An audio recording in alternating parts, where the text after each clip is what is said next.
फिलहाल एक ट्रेड जहां पर एक तगड़ी तेजी बनती हुई 310 के लिए एक अपॉर्चुनिटी क्लियरली अपोलो में दिख रही है। चलिए अब सुमित को जोड़ते हैं जो बताएंगे आपको क्या चल रहा है। सुमित, और क्या चल रहा है? इतना कुछ तो चल गया वैसे। खैर, मैंने जो कंपनी चुनी है आज क्या चल रहा है वो है एनटीपीसी। वैसे भी चल रहा है शेयर अपने साल के नए ऊपरी स्तरों पर कामकाज कर रहा है। देखिए एनटीपीसी के पहले तो वो रिटर्न्स आपकी स्क्रीन पर आएंगे कैसा एनटीपीसी ने परफॉर्म किया। पिछले एक महीने में 8%, 3 महीने में 9%, करीब 3 महीने में ये 6 महीने में 29% और एक साल के अंदर 35%। तो ये पिछले कुछ समय की परफॉर्मेंस है एनटीपीसी की। एनटीपीसी इंपॉर्टेंट क्यों है, दूसरा हिस्सा आपकी स्क्रीन पर आएगा। एनटीपीसी की जो कैपेसिटी है वो करीब 70,000 मेगावाट की कैपेसिटी है।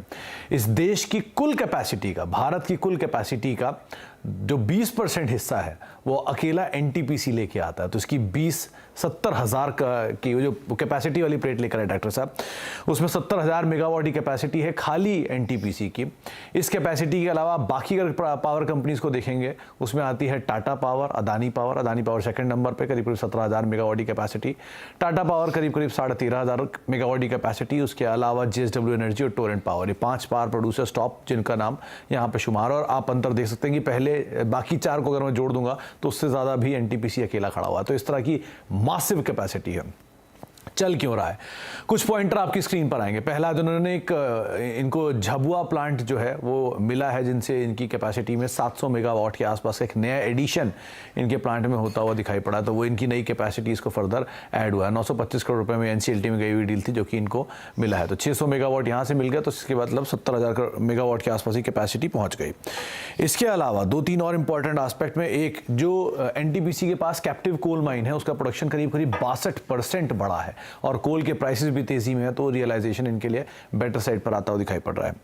कंपनी के साथ एक और अहम ट्रिगर ये भी है कि ये क्लीन एनर्जी यूनिट के अंदर 26% हिस्सा बेचने की बातचीत कर रहे हैं। ऐसी बाजार में बज़ भी है।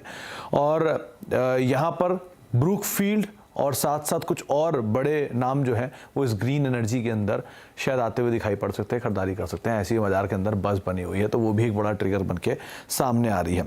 एनटीपीसी ने करीब 21 से 22% की जो जनरेशन में ग्रोथ है वो FY23 में अब तक अचीव भी कर ली है। तो इस तरह की ग्रोथ कंपनी Q1 के अंदर ऑलरेडी अचीव कर रहा है। तो ये तो कुछ फंडामेंटल ट्रिगर है जो कि स्टॉक को अभी चलाते हुए दिखाई पड़ रहे हैं। कुछ इंटरेस्टिंग फैक्ट और आपके सामने आएंगे एनटीपीसी को लेकर, जहां पर एनटीपीसी की टोटल कैपेसिटी है 70,000 मेगावाट की। उसके सामने 70,000 मेगावाट की कैपेसिटी का साइज कितना हुआ, आप ऐसे अंदाजा लगा लीजिए कि इस दुनिया की 146 देशों की कैपेसिटी से ज़्यादा सिर्फ एनटीपीसी कैपेसिटी है।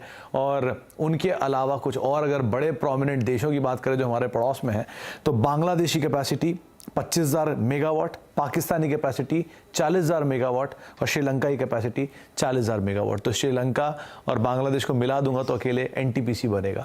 तो इस तरह का मासिव कैपेसिटी वाली कंपनी और उसमें नई कैपेसिटी एडिशन और ग्रोथ के साथ आप देख रहे हैं स्टॉक की चाल किस तरह से चल रही है। ये तो चला है, स्टॉक भरपूर तेजी देखने को मिली है, इसमें करीब 2% का उछाल। शुक्रिया सुमित, लक्ष्मण और दीपाली इन सभी अपडेट्स के लिए। वेरी क्विकली एनटीपीसी पर मानस आपकी राय? एनटीपीसी पे राय बिल्कुल पॉजिटिव है और मैंने पहले ही मेंशन किया कि जितने पावर स्टॉक्स हैं वहां पर हमें ब्रेकआउट देखने को मिला और